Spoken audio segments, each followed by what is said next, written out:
pessoal, é com muita alegria que iniciamos mais uma campanha Juro Verde. A campanha Juro Verde ela é instituída por lei federal. Nesse ano, a Presidência da República ela sancionou uma lei que torna oficial a discussão sobre o tema câncer de cabeça e pescoço, sua prevenção, diagnóstico precoce e tratamento no país.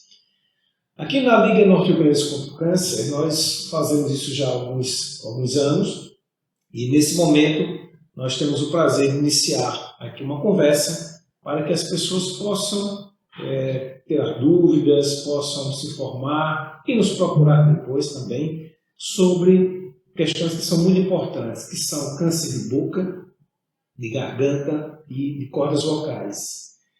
Por que esses são os principais? Porque esses tipos de tumores, quando ocorrem de uma maneira tardia, que não tem a oportunidade de serem tratados precocemente ou diagnosticados precocemente, causam sérios problemas sociais, de saúde e econômicos.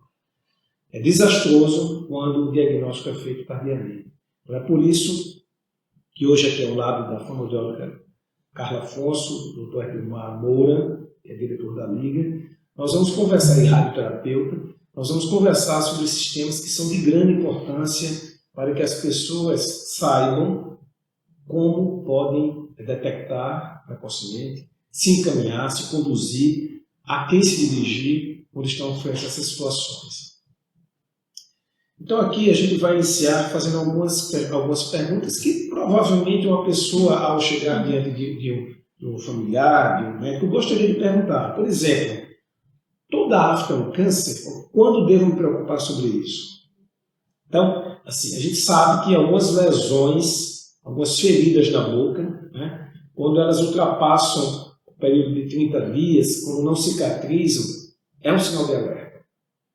Especialmente em pacientes fumantes e que fazem uso crônico de bebida alcoólica. Então, alerta para aqueles casos onde você tem uma ferida, né, e aquilo não cicatriza e se perpetua e as pessoas têm necessidade de ter uma orientação. Então, esses casos têm que ser encaminhados para uma biópsia. É uma coisa simples, feita com anestesia local, de uma maneira muito tranquila, pode inclusive ser feito em unidades básicas de saúde, de maneira que isso, quando é feito o diagnóstico precoce, muitas vezes o paciente nem precisa de cirurgia e pode ser beneficiado com a radioterapia, não é isso, Guilherme? Exatamente. O diagnóstico precoce é a alma da cura dessa doença. Nós estamos falando aí em probabilidades de cura acima de 95% se eu tenho uma doença realmente inicial. Então, essa dica, lesão oral, lesão aftosa, né, que popularmente a gente chama, que não cicatriza, deve ser avaliado por um profissional de saúde, o cirurgião, o odontólogo, que é importantíssimo dentro desse processo, para que a gente possa definir a necessidade ou não de fazer aquela biópsia, né? Tirar aquele pedacinho para tirar qualquer dúvida que possa ter. Só complementando o que está sendo dito já, duas coisas que são importantes. Ficar atentos a próteses mal adaptadas. Muitas vezes aquele paciente fica com aquela prótese folgada, né, machucando a cavidade oral. É preciso ser ajustada, é preciso procurar o seu dentista, porque isso é um fator de risco para que essas feridinhas se iniciem em cavidade oral. E, mais uma vez, chamar a atenção para o diagnóstico precoce. Todos os anos, a gente bate na mesma tecla de que quanto mais cedo você chegar aqui para procurar seu tratamento, menos sequelas anatômicas e funcionais você terá. E a gente, infelizmente, né, doutor Luiz, ainda se depara com pacientes chegando aqui com doenças avançadas. Os pacientes geralmente acham que, não, vou esperar um pouquinho porque isso é um câncer, não vou mexer não. E assim, quanto mais cedo ele vier procurar, ele vier se tratar, a gente vai ter um melhor prognóstico para ele, né, doutor Edmar? Isso, e eu gostaria aqui de destacar o papel do odontólogo novamente nisso, né? Nós sabemos que a nossa rede de saúde pública deixa a desejar em determinados momentos sobre o acesso a esse tipo de profissional, mas falando aqui tanto para o paciente que possa procurar esse profissional também para dúvida, e também falando para o profissional, como o professor que também dou aula na odontologia, eu sempre falo, né? Cuidado para não se transformar em um dentista. Você é um profissional que cuida de uma cavidade oral como um todo e deve fazer o processo que a gente chama de estomatologia, analisar o paciente como um todo. E isso é importante em qualquer área da saúde, para que essas lesões que eventualmente estejam lá não se deixe passar. Tudo em busca do diagnóstico precoce. Não guarde. Tem dúvida, procura o profissional de saúde que você tem acesso. Cirurgião de cabeça e pescoço, um médico geral, um odontólogo, qualquer profissional possa lhe ajudar. Isso aí, cara, o interessante que a gente observa ainda é o que o cara acabou de dizer, que ainda assim muitos pacientes chegam aos nossos ambulatórios em estágio avançado da doença. Isso realmente é o que a gente se propõe aqui numa campanha como essa, né, a evitar que chegue tarde. E vejam bem, uma coisa é um tratamento de uma doença inicial, outra coisa é quando ele chega numa fase avançada. A gente chama de estadiamento. Estadiamento é a fase da doença em que ela se encontra. Estadiamento avançado significa dizer que o paciente vai precisar de uma cirurgia grande, radioterapia, quimioterapia, toda uma estrutura de saúde que implica em custos assistenciais altíssimos, onde ele poderia lá atrás ser diagnosticado até mesmo pelo odontólogo, pelo dentista e ser feito diagnóstico precoce. Chama atenção também para a questão dos fatores predisponentes, né? Infelizmente, a gente sabe que quem fuma muito, quem bebe bebida alcoólica bastante, tem 10 vezes maior chance de ter um câncer do que as pessoas que não fazem, não têm esse hábito. Então é importante que a população saiba que esses são os principais fatores. Não vamos pensar aqui que o câncer é uma doença genética. Apenas 3% responde por isso. Os principais são o mau hábito de fumar e beber continuamente. Então isso tem que ser sempre combatido. Mas eu queria trazer também aqui, eu perguntar a Edmar, sobre a questão do que tem sido muito falado no mundo inteiro, né, sobre a infecção pelo papilomavírus humano. Como é que ele tem visto isso? A gente sabe que ele tem, inclusive, estudos sobre essa área, né? E como isso pode levar a câncer de garganta, principalmente. Isso. O tabagismo, como posto aí, é sem dúvida o principal agente. E abrindo um parêntese aqui, Luiz, o cigarro eletrônico, né? Eu vou usar uma palavra que está na moda. Existe uma fake news, né? Uma fake news sobre o baixo risco de câncer que esse instrumento traz, e isso não tem nenhuma lógica com o fato que nós observamos no dia a dia e com a análise química daquele produto que está dentro ali. Com nicotina e com inúmeros outros fatores cancerígenos, por vezes até desconhecidos, na medida que a origem da onde você compra aquilo se torna menos controlado. Um colega, fechando esse parênteses, fez um estudo lá onde eu estudei na USP e comprou 27 refis na Doutor Arnaldo, que é uma avenida que fica do lado do Hospital Universitário. E os 27 possuíam composições diferentes, além da presença de insetos, a presença de benzeno, que são outras estruturas que nós não temos no cigarro convencional e possuímos claramente dentro disso. Então, cuidado, né? Especialmente para os jovens que vivem como nós vivemos também, né, na nossa época, essa necessidade de aceitação grupal, né? O adolescente, ele vive eternamente, né? Isso vem da época pré-histórica. Nós precisamos seguir o grupo para sermos aceitos.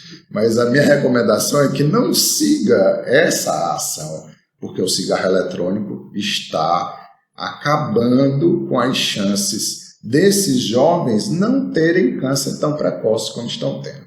Porque, além disso, como bem posto, nós temos o HPV, que aí gera uma outra situação muito frequente. O senhor fuma? Não, não fumo. Tem hábitos de bebida alcoólica, digamos, pesado? Não, é o famoso etilista social. Mas está lá, com um câncer de orofaringe, né, de garganta, e muitas vezes o câncer oral também, de língua, por exemplo. E na biópsia, nesse pedacinho lá, o patologista é capaz de nos afirmar se há ou não essa hipótese dele ter sido causado pelo vírus do HPV. Isso é cada vez mais frequente. E esse vírus eu tenho na minha boca e tenho na minha garganta, eu diria que é endêmico, né? É um vírus predominantemente transmitido por via sexual, seja sexo por penetração peniana, vaginal, retal, ou por sexo oral, que é o que traz para a boca do ser humano esse vírus HPV, além do próprio beijo em si. Então nós temos esse vírus colonizando e o profissional de saúde deve ser procurado à medida que nós tenhamos ou lesões visíveis, né, principalmente na cavidade oral, que não cicatrizam, ou sintomas estranhos para você, né? Oquidão, dor ao engolir, nódulos que apareçam no pescoço, porque mesmo não sendo fumante, você ainda corre o risco de desenvolver isso e vem se tornando cada vez mais prevalente. Doutor Edumar, já que a gente está numa campanha de prevenção, as vacinas do HPV são efetivas? É uma excelente pergunta. Nós temos, pelo Ministério da Saúde, a orientação de vacinarmos nossas crianças, né? Mulheres a partir dos 9 anos e meninos a partir dos 11 anos. E essa campanha é extremamente fraca, na minha opinião. Pergunto a você que está me escutando e vendo aí, qual foi a última vez que você viu falar sobre isso na televisão e no rádio? Por ação pública? Não.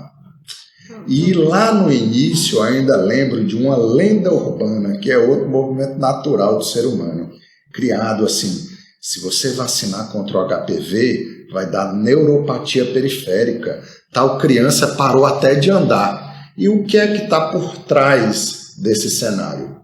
É o medo. O medo de, ao vacinar uma criança contra o HPV, eu estar dando aqui uma autorização para o início da atividade sexual. E a gente sabe que isso não tem nada a ver. O seu processo de educação em casa com seu filho pode desconectar uma ação de prevenção a uma doença muito séria a uma questão social, cultural da sua família e da maneira que você vai criar o filho. Então é muito importante se vacinar mesmo nesse período. Aí vem outra pergunta, mas eu sou adulto, eu sou uma mulher, eu sou um homem com 20, 30 anos, me vacino? Vacine. O nosso sistema imunológico faz um clearance viral.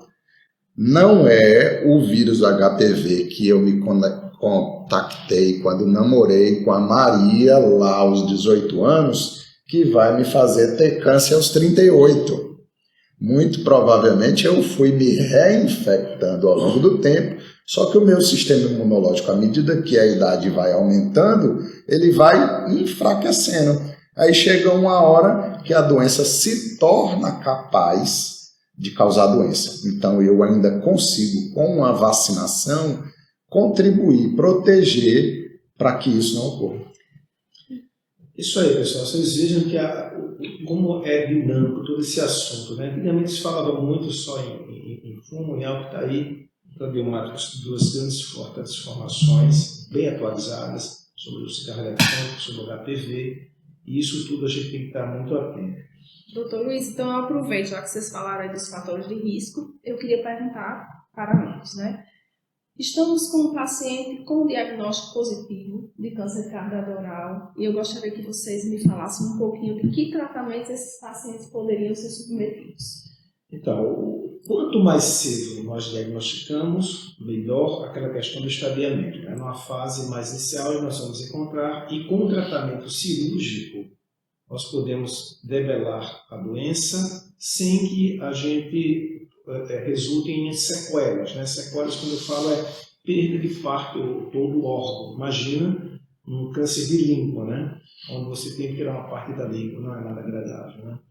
Vai mexer em tudo. Fala, alimentação, vida social, absolutamente levam à exclusão. Né? Então, inicialmente, a cirurgia seguida da radioterapia tem grandes chances de beneficiar esse paciente. Vamos falar aqui em relação, em termos de cura. Então, a gente sempre procura, obviamente, na medida do possível, estabelecer a cura do paciente. Então, se a gente consegue fazer a cirurgia e, eventualmente, uma radioterapia pós-operatória, esses pacientes têm grandes chances de ficarem sem doença. Nós acompanhamos aqui mesmo na Liga contra o Câncer diversos pacientes. E nós tivemos a oportunidade de ter diagnóstico precoce. Esses pacientes são acompanhados no ambulatório de maneira tranquila, né? Orientados, visualizados, examinados. Então, esses seriam os principais pontos, né? Cirurgia e a radioterapia. Doutor Edmar, explique de uma forma breve o que é a radioterapia. Isso. A radioterapia é um tratamento que usa radiação. Só que quando a gente fala em radiação, né, nós lembramos aí de ações maléficas, né? Isso. Hiroshima, Nagasaki, né, Chernobyl e inúmeros outros acidentes com radiação. Então é importante que você saiba que é um tipo de radiação canalizada, selecionada em determinada área, ou seja, extremamente limitada. E uma radiação que o risco que eventualmente o paciente tem por fazer esse tratamento é inferior ao potencial benefício. A ação da radiação como agente de tratamento é que lá dentro da célula, todo mundo lembra lá do negócio chamado DNA, né? Que está dentro da célula. A radiação vai lá e quebra. É como se fosse uma escada e essa escada é quebrada dos dois lados. Se isso acontecer, existe uma forte probabilidade da célula morrer. E aí nós temos o que a gente chama de resposta ao tratamento. De novo, o diagnóstico precoce. Se eu tenho uma lesão inicial em determinadas situações, o cirurgião consegue tratar até de forma isolada, que é a melhor das situações. Nem precisa de rádio, nem precisa de químio. Se eu já tenho uma doença um pouco mais avançada ou em determinados sítios, eu vou fazer uma radioterapia após a cirurgia, que a gente chama de adjuvante, né? E isso vai diminuir o risco de voltar naquele lugar, aquele recidiva, ou de aparecer em outro órgão, como o pulmão, e isso a gente chama de metástase em si. Associado a isso, ainda temos a quimioterapia, que potencializa, sendo feita junto à radioterapia nessa ação. Nos diagnósticos mais avançados, ou na impossibilidade de preservação de determinados órgãos, pode-se levantar a hipótese de tratar só com radioterapia. Mas, pelo fato da doença já estar mais avançada e também pelo fato de nós não podermos, nessa situação, associar a cirurgia, nós temos, por consequência, uma menor probabilidade de cura. Nós vamos aqui repetir 1000 vezes, né? O principal benefício inicial é o diagnóstico precoce, para que essa radioterapia seja eficaz e que tenha o menor grau de efeitos colaterais, que já a gente explica para vocês. Cara, naqueles casos exatamente, né, dos casos avançados, né, que implicam em dificuldade de alimentação, voz, né, como é que se comporta, né, o que a gente poderia trazer para as pessoas falando sobre como é que fica a alimentação, eu vou usar uma sonda, como é que eu vou driblar esse problema? Vai depender muito do tamanho da ressecção que for realizada, né? Muitas vezes o paciente realmente vai precisar usar uma via alternativa de alimentação, porque a gente precisa que aquela área que foi tratada, que foi ressecada cirurgicamente, ela cicatrize a princípio.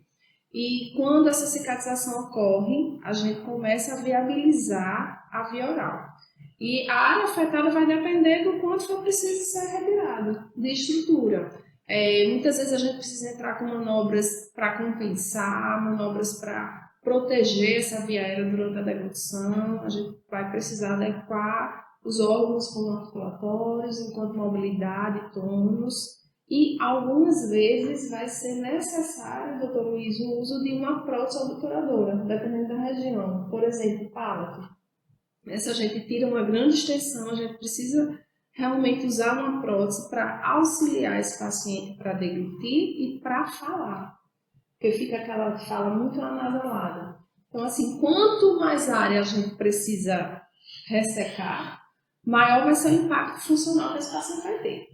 Interessante que isso remota ao que a Vilmar falou, né? Vejam a questão do paciente que já chega numa doença avançada, quantos profissionais ele começa a necessitar para ter o seu tratamento. O dentista, o odontólogo, a fonoaudióloga, a nutricionista e assim por diante, cirurgião, radioterapeuta. Então, é essa ideia da gente tentar chegar ao diagnóstico precoce. Mas, pessoal, então a gente entrou aqui num sério problema de saúde pública, que é o câncer no cavidade oral. E eu queria trazer aqui a vocês agora para a gente entrar num outro tipo de problema, que é o câncer das cordas vocais, o câncer da laringe, né? E aí, o que pode levar uma pessoa a ter câncer de cordas vocais, né? Então a gente vai chamar aqui a atenção, mais uma vez, do fumo, né? Bebida alcoólica, o uso abusivo da voz, sabe? Assim, é interessante como a gente tem que ter essa atenção também, né? As pessoas que fazem uso abusivo da voz, professores que falam muito, que trabalham muito, o público, ao perceber que a rouquidão ela se permanece por um período maior de tempo, tem que ir a um profissional de saúde, a uma unidade básica, não necessariamente um otorrinolaringologista, mas um clínico que possa dar o encaminhamento para que se chegue no otorrino, para que se chegue a um hospital da complexidade da liga contra o câncer, para que seja feito um exame simples, que é a laringoscopia. É um exame barato, é um exame que obrigatoriamente o Estado tem que chegar junto. É um exame que não dói, né? Não dói. Olhar a sua corda vocal, laringoscopia. Através desse exame nós podemos detectar pequenas lesões que são tratadas exclusivamente com a radioterapia e com chances de até 100% de resultado de cura. Então, é outra situação que a gente tem que chamar atenção. O fumante, o profissional da voz, aquelas pessoas que têm muito refluxo gastroesofágico também, lembrar disso também, que tem rouquidão crônica, tem que ser investigado. Faz muita diferença porque, não é, Carla? O que é a retirada de uma laringe, né, que pode produzir nesse paciente. Né? Doutor Luiz, mas deixa eu lhe fazer uma pergunta. Toda rouquidão é câncer?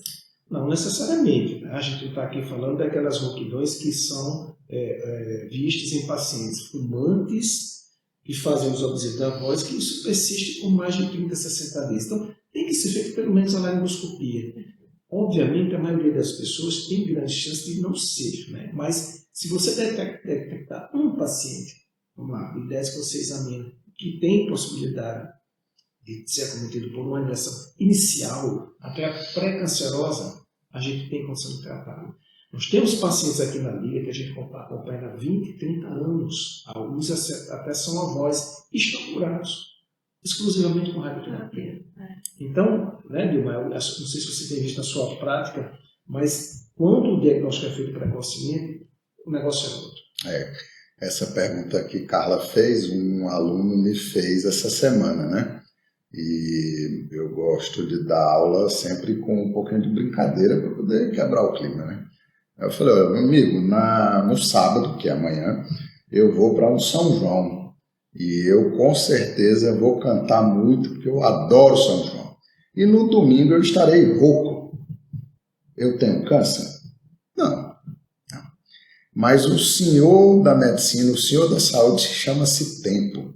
Lá no seu ambulatório, o paciente com queixa de rouquidão, você pergunta, mas isso tem há quanto tempo? Aí ele vai falar, 30, 60, 90 dias. Às vezes até um ano, né? Um ano. Isso é por causa do São João? Não é. Aí vem as outras perguntas. Quais são os seus hábitos, né? Sou tabagista, sou etilista.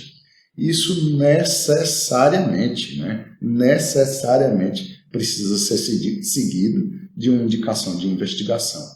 Não é câncer. É um nódulo por uso excessivo da voz, é um fibroma, é qualquer outra coisa, vamos comemorar e intervir nesse tratamento benigno que seja necessário. Mas se for o câncer, nós demos aí uma oportunidade de cura para esse paciente. Então, rouquidão crônica precisa fazer pelo menos essas duas perguntas: quanto tempo e fatores de risco. Doutor Luiz, fora a rouquidão, quais são os outros sintomas que a gente pode ter em virtude de um câncer de laringe? Muito importante, a gente tem que prestar atenção para a dor ao engolir, dor ao deglutir, né? Isso é um dado importante. A dificuldade que você tem passa a seguir quando você vai ingerir os alimentos. Observar se aparecem nódulos no pescoço. A gente falou em relação à garganta, mas eu vou reforçar também um dado importante. Perda de peso, todo esse conjunto associado. Mas uma rouquidão associada ao aparecimento de um nódulo no pescoço muito provavelmente existe algo muito perigoso aí que precisa ser rapidamente visto, examinado, né? Para que a gente não chegue a situações onde o paciente já se apresente com uma doença avançada. Por quê? Aí a gente vai falar agora diferente. Qual é o outro lado do problema? É quando você precisa retirar as cordas vocais. Existe uma cirurgia denominada laringectomia total. É uma cirurgia onde é retirada toda essa caixinha da voz, a laringe, e o paciente passa a conviver com a traqueostomia, que é um orifício que é feito no pescoço para ele respirar. E aí é todo um processo de reabilitação, de assistência, né? Precisa ter um apoio psicológico incrível para que ele não seja excluído do seu seio familiar. Então aí é onde chega a necessidade do apoio. Então a gente também tem que estar preparado para os casos avançados. Infelizmente, né, assim, a gente ainda escuta isso. As pessoas associam muito o tratamento de câncer de laringe já a uma laringectomia. E não, se esse tumor for inicial, a gente tem chances de cura, né, doutor Edmar, por uma radioterapia exclusiva. E partindo para uma cirurgia maior, a gente vai ter grandes demandas. Geralmente é um paciente que já vem com muitas demandas, ele já chega com um estado nutricional já debilitado, são pacientes que têm dificuldade de parar o cigarro, né? Para o cigarro assim, em vésperas de partir para um tratamento que é muito grande. Então, assim, traz muitas demandas, né, doutor Luiz? Isso mesmo. Inclusive, aí a gente tem que falar muito do maior preconceito que existe em cima dessa cirurgia, que é aquele aparelhinho que é colocado no pescoço, a traqueostomia, né? Infelizmente, o tratamento para a doença passada resulta nesse orifício que é colocado no pescoço e ele é definitivo, né? Então, a traqueostomia é uma situação que é necessária, até por força da cirurgia que é executada, mas que também nós podemos tratar isso de uma maneira tranquila. Isso não é motivo de desespero para as pessoas, né? E ela pode voltar ao seu convívio social, com certeza. Existe forma de reabilitação, não é isso, Carmen? Com certeza. Dependendo da cirurgia que for feita, né, a gente pode ter as laringectomias parciais, as totais. As parciais não vão ser preciso ficar com a traqueostomia definitiva. Esse paciente vai falar, esse paciente vai se alimentar sem grandes dificuldades, vai ser reabilitado para isso. E se for o caso desse paciente ter feito uma laringectomia total, ele vai ficar realmente com a presença da traqueostomia definitiva, mas ele vai conseguir se comunicar de uma forma diferente. A gente tem aí o treino da voz esofágica, né, onde a gente ensina que esse paciente coloque ar no esôfago e emita som através da vibração da parede do mesmo. A gente tem as próteses traqueosofágicas, que são chamadas de padrão ouro, e a gente tem as laringes eletrônicas, que podem ser adaptadas em qualquer momento do tratamento, inclusive no pós-operatório imediato. É aquele aparelhinho que a gente adapta na região, às vezes, submandibular do paciente, onde conseguir for melhor para o momento e permite que esse paciente fale. A voz sai um pouquinho robotizada, mas ele vai conseguir se comunicar com a família, com quem ele tiver necessidade no momento. Porque a gente precisa reabilitar esse paciente para a vida. A gente precisa reabilitar esse paciente para que ele passe por esse tratamento oncológico, que já vai trazer uma grande demanda social, emocional, e ele consiga retomar as suas atividades rotineiras quando esse tratamento acabar. Porque senão fica aquele paciente trancado dentro de um quarto, né, com a família excluindo, às vezes as pessoas com medo de chegar perto, porque as mudanças são muito visíveis. As mudanças de paciente de câncer de cabeça e pescoço estão na cara, né? E esse paciente fica muito exposto. Então, assim, a gente vê, às vezes, o paciente constrangido porque está saindo secreção da traqueostomia. Mas no começo vai acontecer isso. Depois essa secreção vai diminuindo e a gente vai ter que ir orientando esse paciente para ir contornando essas situações para que ele possa ter o convívio. Gente, câncer não pega por abraço. Câncer não pega se você utilizar os mesmos utensílios. E a gente está dizendo isso aqui porque, infelizmente, hoje em dia, a gente ainda vê pacientes sendo excluídos por medo de pegar câncer. Uma coisa que eu também acho que é importante a gente comentar aqui é como é feito o acompanhamento desses pacientes, Adilmar, porque a gente sabe assim, e isso é importante até do ponto de vista de saúde pública. O paciente oncológico não é aquele paciente que vem ao hospital uma vez, acabou o tratamento e vai embora. Existe toda uma sequência de necessidade de acompanhamento para o controle da doença. Existem pessoas que têm uma resposta muito boa e outras não. Então, Adilmar, como você que inclusive é gestor, como é que você vê a situação do acompanhamento, da necessidade, da visão do gestor público, que precisa ter um entendimento sobre o que é um paciente oncológico? O paciente oncológico é um paciente que demanda uma rede multiprofissional. Desde o tratamento, como nós estamos aqui colocando. Eu não conseguiria tratar o paciente de cabeça e pescoço sem um odontólogo, sem um nutricionista, sem enfermagem, sem um fono. Simplesmente não conseguiria. Não possuo competências para tal. E depois do tratamento, nós temos esse segmento obrigatório para os dois fins. O acompanhamento, para entender se os desfechos de cura, se o paciente está sem doença e continua sem doença, né? Porque tem outra palavra que se chama recidiva. O paciente pode passar 2 anos sem doença e recidivar 2 anos depois. Imagina se esse paciente não está sendo visto por ninguém. Vai recidivar em casa e ter todo o risco dessa doença crescer de novo sem ninguém intervir precocemente.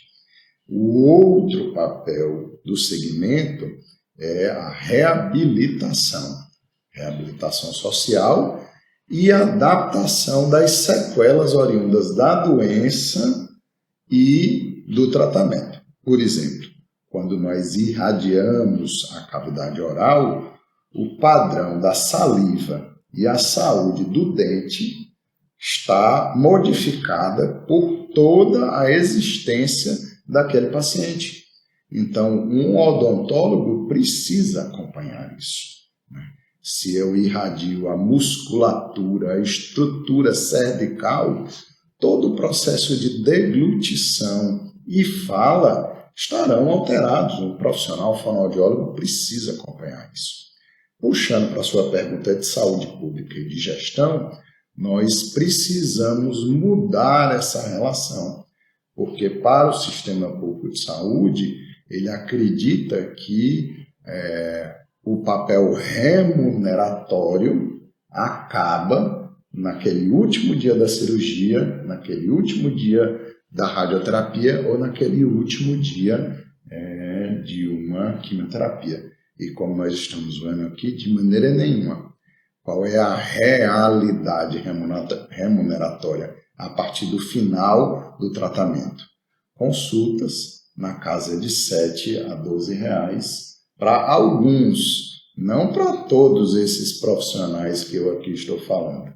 E isso é absolutamente inaceitável do ponto de vista humano. Mas estamos aqui falando do ponto de vista de gestão. Qual é a realidade de uma instituição como a Liga contra o Câncer?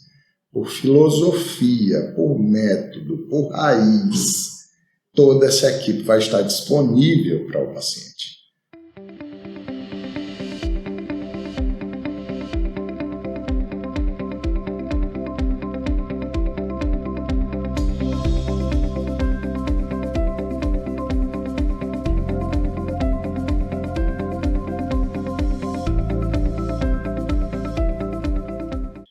Foi assim no início, está sendo assim agora, estamos aqui e nós vamos sair da liga, vamos morrer, vamos viver outras experiências e quem chegar, se seguir essa raiz, vai manter esse acesso. Tá? Um outro papel da instituição é a docência, é o ensino, né? Então, esse segmento ensina muito para esses profissionais de saúde, que hoje estamos aqui nesse papel de professores, mas sabemos que somos eternamente alunos. Então, temos de seguir o paciente e eu receio muito, né, de trabalhar ou de ser tratado onde esse segmento não é levado à risca por uma equipe multiprofissional. O médico não possui competência para abranger todas as necessidades desse paciente. Isso é tão importante, pessoal, que seria interessante que cada gestor público em seu município, cada secretário de saúde, fizesse uma análise do perfil epidemiológico sobre câncer em seu município. Quantos casos de câncer eu tive no ano?